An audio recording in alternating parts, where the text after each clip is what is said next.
ഉൽപ്പത്തി അധ്യായം 34.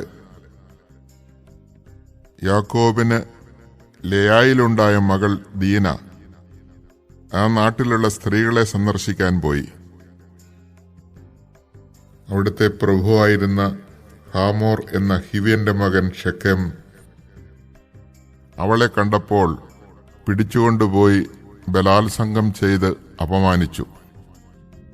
അവന്റെ ഹൃദയം യാക്കോബിന്റെ മകളായ ദീനയിൽ ലയിച്ചു ചേർന്നു. അവൻ അവളെ അതിരറ്റ് സ്നേഹിച്ചു. സ്നേഹവായ്പോടെ അവൻ അവളോട് സംസാരിച്ചു.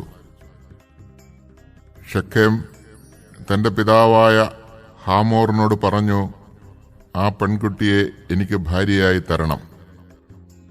തന്റെ മകളായ ദീനയെ ഷെഖേം മാനഭംഗപ്പെടുത്തി എന്ന വിവരം യാക്കോബ് അറിഞ്ഞു. പുത്രന്മാരെല്ലാവരും വയലിൽ കാലികളുടെ കൂടെ ആയിരുന്നതുകൊണ്ട് അവർ തിരിച്ചെത്തും വരെ അവൻ ക്ഷമിച്ചിരുന്നു. ഷെഖേമിന്റെ പിതാവായ ഹാമോർ യാക്കോബിനോട് സംസാരിക്കാനായി വന്നു. വിവരമറിഞ്ഞ് യാക്കോബിന്റെ പുത്രന്മാർ വയലിൽ നിന്ന് തിരിച്ചെത്തി. അവർക്ക് രോഷവും അമർഷവും ഉണ്ടായി. കാരണം യാക്കോബിന്റെ മകളെ ബലാത്സംഗം ചെയ്തതുവഴി ഷെഖേം ഇസ്രായേലിന് നിഷിദ്ധമായ മ്ലേച്ഛതയാണ് പ്രവർത്തിച്ചത്. എന്നാൽ ഹാമോർ അവരോട് പറഞ്ഞു, എന്റെ മകനായ ഷെഖേമിന്റെ ഹൃദയം നിങ്ങളുടെ മകൾക്ക് വേണ്ടി ദാഹിക്കുന്നു. ദയചെയ്ത് അവളെ അവന് ഭാര്യയായി നൽകണം. ഞങ്ങളുമായി വിവാഹബന്ധത്തിൽ ഏർപ്പെടുക. നിങ്ങളുടെ പെൺകുട്ടികളെ ഞങ്ങൾക്ക് തരിക. ഞങ്ങളുടെ പെൺകുട്ടികളെ നിങ്ങളും സ്വീകരിക്കുക. ഞങ്ങളുടെ കൂടെ പാർക്കുക. ഈ നാട്ടിൽ നിങ്ങൾക്ക് സ്വാതന്ത്ര്യമുണ്ടായിരിക്കും. നിങ്ങൾക്ക് ഇവിടെ പാർത്ത് തൊഴിൽ ചെയ്യുകയും സമ്പാദ്യമുണ്ടാക്കുകയും ചെയ്യാം. ഷെഖേം ദീനയുടെ പിതാവിനോടും സഹോദരന്മാരോടുമായി പറഞ്ഞു, ദയയോടെ നിങ്ങൾ എന്നോട് പെരുമാറണം. നിങ്ങൾ ചോദിക്കുന്നത് ഞാൻ നിങ്ങൾക്ക് തരാം.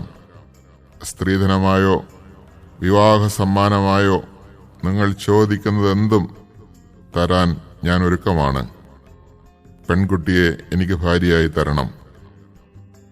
തങ്ങളുടെ സഹോദരി ദീനയെ ഷെഖേം മാനഭംഗപ്പെടുത്തിയതുകൊണ്ട് യാക്കോബിന്റെ മക്കൾ അവനോടും അവന്റെ പിതാവായ ഹാമോറിനോടും ചതിവായി സംസാരിച്ചു.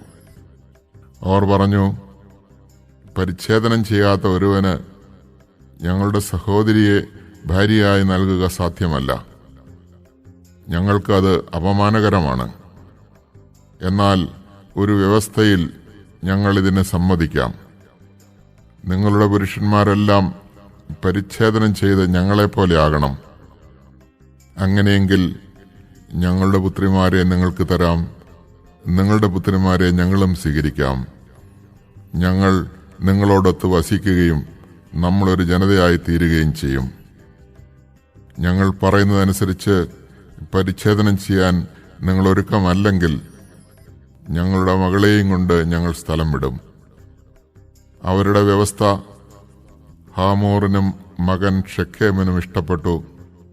അങ്ങനെ ചെയ്യാൻ ആ ചെറുപ്പക്കാരൻ ഒട്ടും മടി കാണിച്ചില്ല.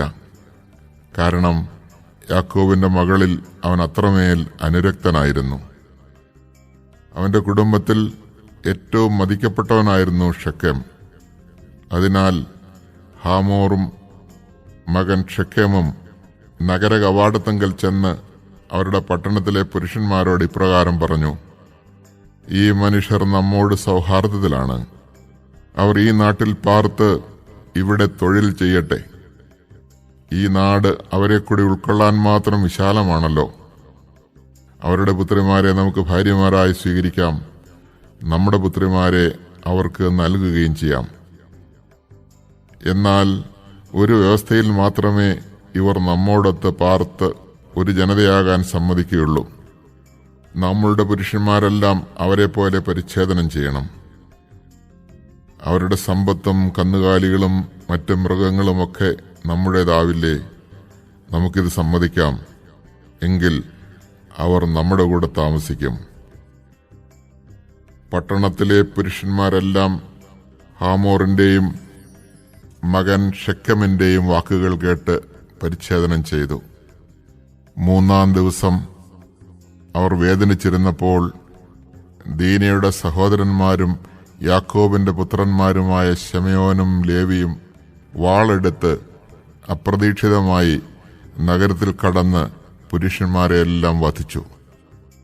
ഹാമോറിനെയും മകൻ ഷെക്കമിനെയും അവർ വാളിനിരയാക്കി. ഷെക്കമിന്റെ വീട്ടിൽ നിന്ന് ദീനയെ വീണ്ടെടുത്ത് അവർ തിരിച്ചുപോയി. തങ്ങളുടെ സഹോദരിയെ മാനഭംഗപ്പെടുത്തിയതിന്റെ പേരിൽ യാക്കോബിന്റെ മക്കൾ മരിച്ചുകിടന്നവരുടെ ഇടയിലൂടെ ചെന്ന് നഗരം കൊള്ളയടിച്ചു. അവരുടെ ആടുമാടുകളെയും കഴുതകളെയും നഗരത്തിലും വയലിലും ഉണ്ടായിരുന്ന സകലത്തെയും അവർ അപഹരിച്ചു. അവരുടെ സ്വത്തും വീട്ടുവകകളൊക്കെയും യാക്കോബിന്റെ മക്കൾ കൈവശപ്പെടുത്തി.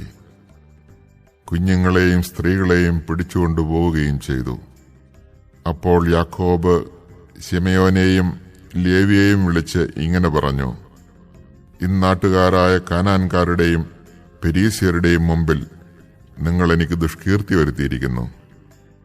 എനിക്ക് ആൾബലം കുറവാണ്. അവരൊന്നിച്ചുകൂടി എന്നെ ആക്രമിച്ചാൽ ഞാൻ തകർന്നു പോകും. ഞാനും കുടുംബവും നശിക്കും. അവർ ചോദിച്ചു, ഒരു വേശ്യയോടെന്ന പോലെ അവൻ ഞങ്ങളുടെ സഹോദരിയോട് പെരുമാറിയതെന്തിന്?